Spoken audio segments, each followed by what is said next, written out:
राजा विक्रमादित्य का नाम पूरे राज्य में आदर और गर्व से लिया जाता था। वह शक्तिशाली भी था और न्यायप्रिय भी, लेकिन उसके मन में एक अजीब सी बेचैनी हमेशा बनी रहती। राजमहल की चकाचौंध, सैनिकों की परेड और प्रजाजन की जय जयकार के बीच भी उसे लगता कि कहीं कुछ कमी है।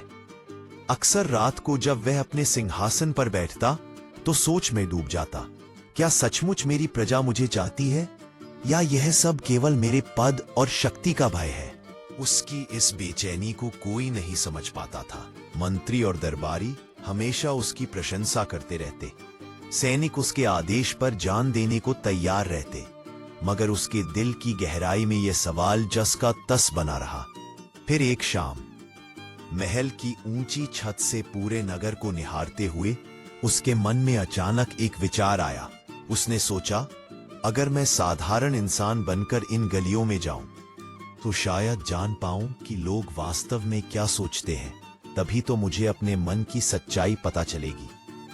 अगली ही सुबह उसने अपने सबसे विश्वसनीय मंत्री को बुलाया और कहा, मैं कुछ समय के लिए राजा नहीं रहूंगा, मैं आम आदमी की तरह लोगों के बीच रहूंगा। यह बात किसी को ना बताना, जब तक मैं लौट ना आऊं तुम राज्य संभालना। मंत्री ने पहले तो चौंक कर देखा, मगर उसकी आंखों में गंभीरता देखकर सिर झुका दिया। उस दिन विक्रमादित्य ने रेशमी वस्त्र उतार दिए और साधारण धोती कुर्ता पहन लिया। सिर पर पगड़ी भी साधारण थी और चेहरे पर हल्की सी दाढ़ी रख ली ताकि कोई पहचान न पाए। वह अकेला ही नगर की गलियों में निकल पड़ा। नगर की हवा में अलग ही सादगी थी। कहीं बच्चे गली में मिट्टी से घरौंदे बना रहे थे, कहीं औरतें हंसते बोलते नदी से पानी भरकर ला रही थीं। दुकानों पर हलचल थी, पर किसी के चेहरे पर डर नहीं था। पहली बार उसने देखा कि उसके बिना लोग कितने सहज हैं। थोड़ी दूर जाकर उसने एक छोटा सा घर देखा। घर के बाहर एक किसान बैलों को खूंटे से बांध रहा था। उसके कपड़े पुराने थे, शरीर पर मेहनत के निशान साफ दिख रहे थे। तभी उसकी पत्नी दरवाजे से निकली और बोली, आज बहुत थक गए हो ना? किसान ने मुस्कुराकर कहा, हाँ, दिन कठिन था, मगर जानती हो तुम्हारे भरोसे से ही हिम्मत बनी रहती है।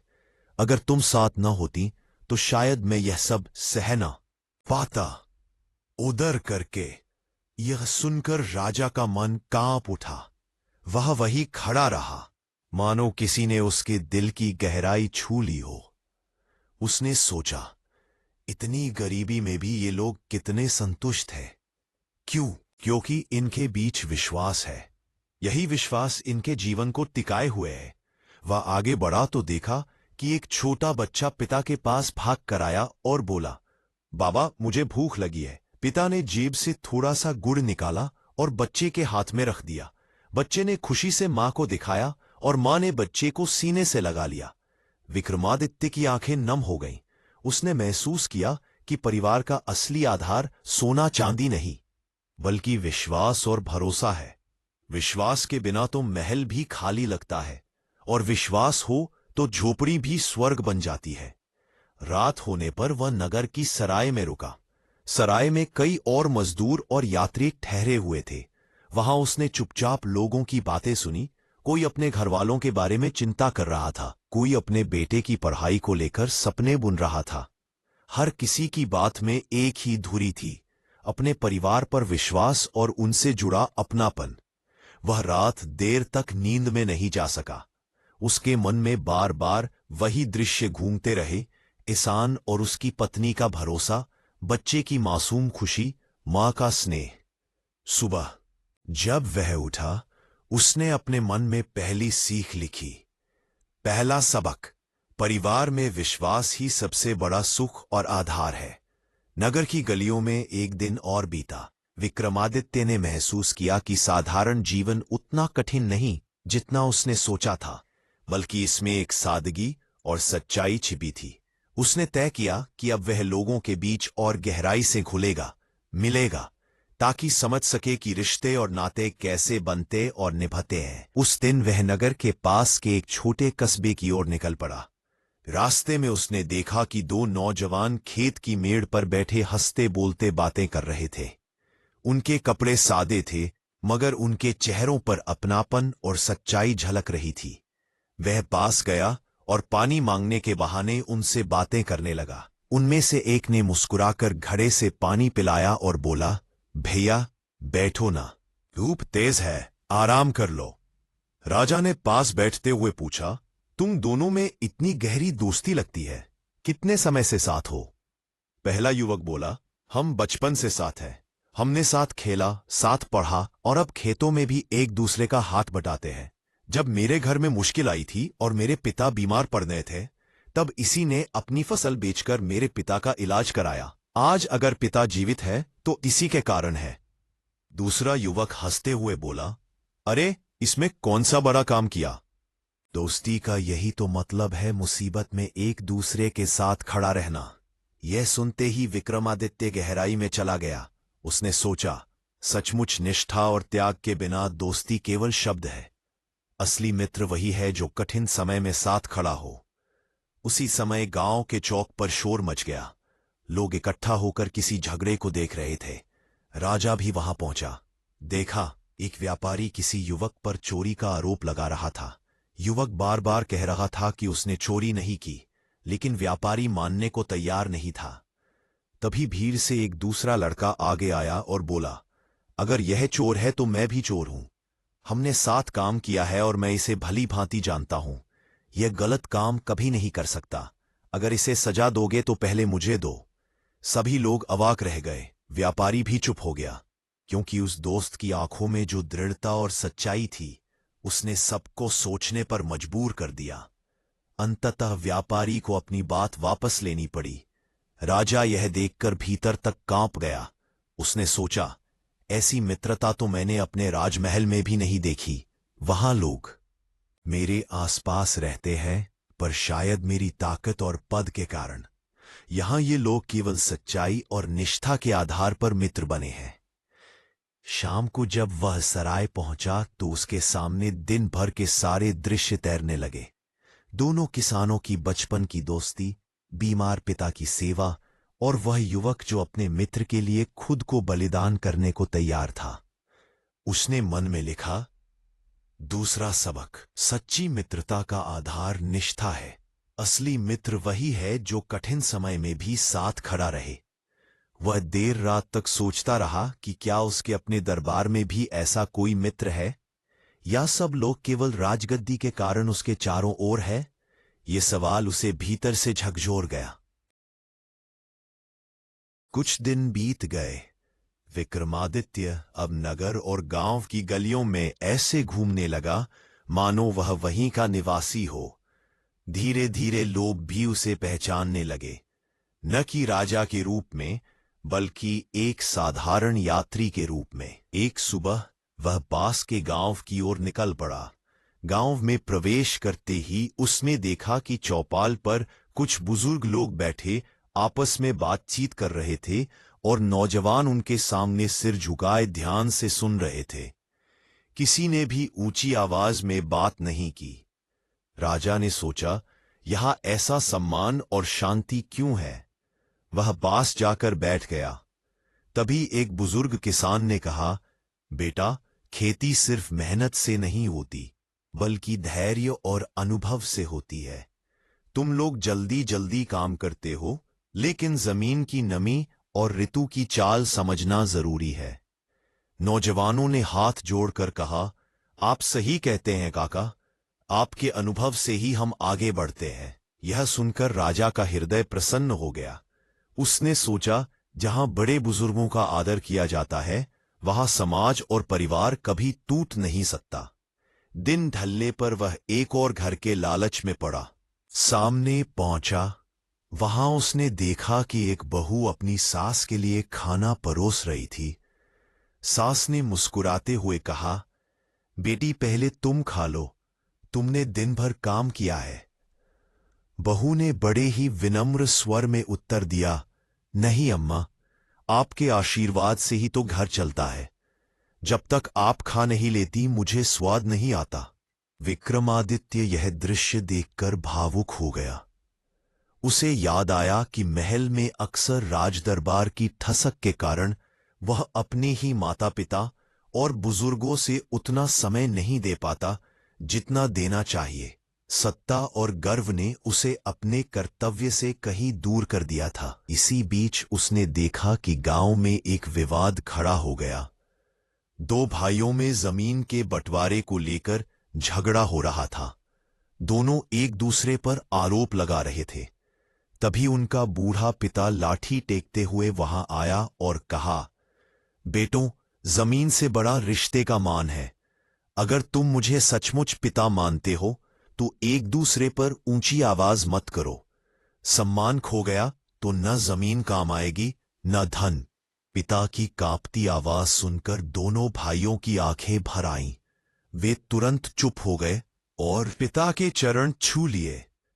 राजा यह देखकर भीतर तक हिल गया। उसे लगा मानो उसके लिए ही यह दृश्य रचा गया हो। उसने मन ही मन सोचा, रिश्ते केवल खून से नहीं टिकते, बल्कि उनमें आदर और विनम्रता होनी चाहिए। जहां आदर नहीं, वहां न परिवार रहता है न सुख। शाम को वह गांव के मंदिर में गया। वहां कुछ स्त्रियां भजन गा रही थीं और छोटे बच्चे अपने दादा दादी की गोद में खेल रहे थे। हर जगह आदर और अपनापन ही उसे दिखाई दिया। उस रात जब वह अकेला बैठा तो उसके मन ने कहा, तीसरा सबक, रिश्तों का आधार आदर है। जब तक हम बड़े बुजुर्गों और अपने संबंधों का सम्मान नहीं करेंगे, तब तक कोई भी रिश्ता स्थायी नहीं रहेगा। यह सोचते हुए उसकी आंखों से आंसू निकल आए। उसने अनुभव किया कि राजा होकर भी वह अपने सबसे बड़े कर्तव्य से चूक गया था, अपने परिवार और रिश्तों में आदर देने से। विक्रमादित्य ने अब तक 3 गहरी बातें सीख ली थीं। परिवार का आधार विश्वास, दोस्ती का आधार निष्ठा और रिश्तों का आधार आदर। लेकिन उसका मन अभी भी पूर्ण संतोष से भरा नहीं था। उसे लगता था कि समाज की आत्मा में कुछ और भी है जिसे समझना बाकी है। एक दिन वह गांव से लौटते समय नदी किनारे रुका। वहां उसने देखा कि कुछ महिलाएं पानी भर रही थीं। अचानक 2 औरतों के बीच किसी बात को लेकर कहा सुनी शुरू हो गई। दोनों एक दूसरे पर ऊंची आवाज में चिल्ला रही थीं। गांव के लोग इकट्ठा हो गए। तभी एक बुजुर्ग औरत आगे आई। उसने दोनों के कंधों पर हाथ रखा और शांत स्वर में बोली, बेटियों, जीवन में कटु बातें होंगी ही। अगर हर छोटी बात पर हम गुस्से में रिश्ते तोड़ देंगे तो घर और समाज कभी शांत नहीं रह पाएगा। सहनशीलता ही संबंधों को बचाती है। माफ करना सीखो, तभी दिल में प्रेम बना रहेगा। दोनों औरतें रो पड़ीं और एक दूसरे से गले मिल गईं। ये दृश्य देखकर विक्रमादित्य गहरी सोच में पड़ गया।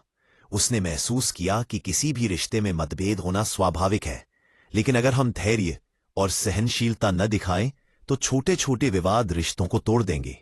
उसने अपनी ही जिंदगी पर नजर डाली। उसे याद आया कि कई बार दरबार में किसी छोटी सी गलती पर उसने मंत्रियों को डांट दिया था, सैनिकों को दंडित कर दिया था। कितनी बार परिवार के लोग उसकी कठोरता से आहत हुए होंगे। शायद इसीलिए उसका मन हमेशा खाली रहता था। अगले दिन वह एक बस्ती पहुंचा जहां 2 मित्र साथ रहते थे। दोनों ने मिलकर एक छोटी सी दुकान खोली थी, मगर अचानक माल का हिसाब मिलाते समय उनमें झगड़ा हो गया। एक ने दूसरे पर धोखा देने का आरोप लगाया। लोग इकट्ठा हो गए।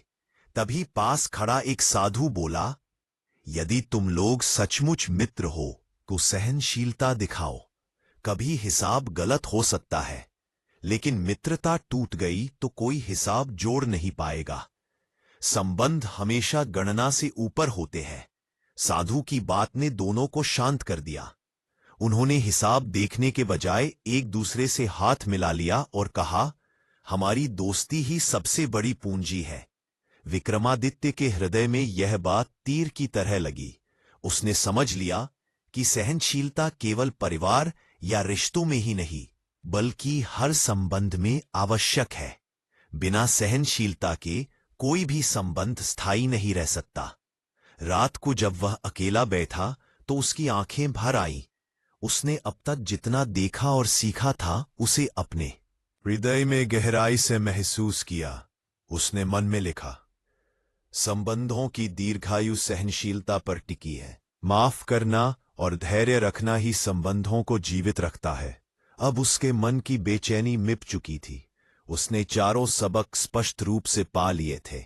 परिवार में विश्वास, मित्रता में निष्ठा, रिश्तों में आदर, संबंधों में सहनशीलता। अगले दिन उसने साधारण जीवन छोड़कर फिर से अपने राजमहल लौटने का निश्चय किया। जब वह महल पहुंचा तो मंत्री और प्रजा उसे देखकर प्रसन्न हो उठे, मगर इस बार राजा के चेहरे पर एक नई चमक थी।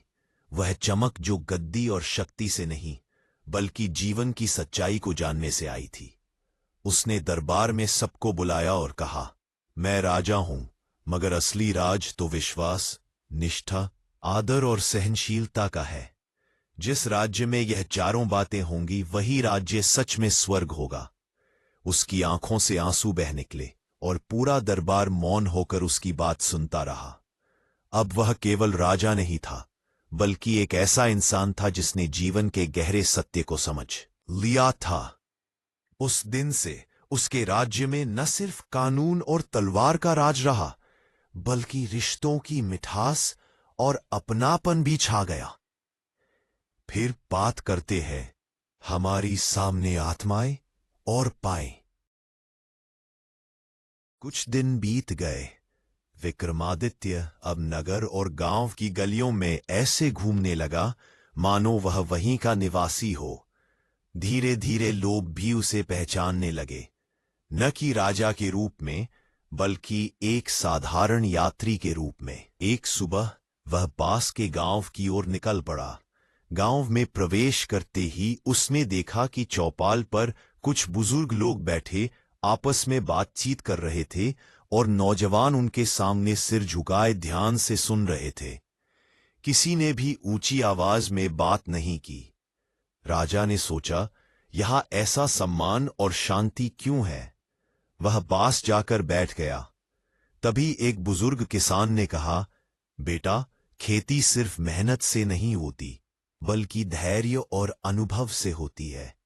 तुम लोग जल्दी जल्दी काम करते हो, लेकिन जमीन की नमी और ऋतु की चाल समझना जरूरी है। नौजवानों ने हाथ जोड़कर कहा, आप सही कहते हैं काका, आपके अनुभव से ही हम आगे बढ़ते हैं। यह सुनकर राजा का हृदय प्रसन्न हो गया। उसने सोचा, जहां बड़े बुजुर्गों का आदर किया जाता है, वहां समाज और परिवार कभी टूट नहीं सकता। दिन ढलने पर वह एक और घर के लालच में पड़ा। सामने पहुंचा, वहां उसने देखा कि एक बहू अपनी सास के लिए खाना परोस रही थी। सास ने मुस्कुराते हुए कहा, बेटी, पहले तुम खा लो, तुमने दिन भर काम किया है।